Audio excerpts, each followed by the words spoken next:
Hello guys, in today's video I'm gonna show you how to turn off account updates on your account on TikTok on email notification settings. Easy and quick. First click on your profile, click on these three lines here. Now click settings and privacy. Now click notifications, and here you will find email notifications. Click on it. Here as you see you will find account updates.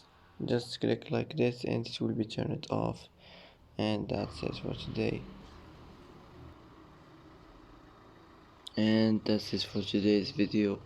If you like this video, don't forget to like and don't forget to subscribe, and I hope this video is helpful for you, and thanks for watching till the end, and see you in the next video.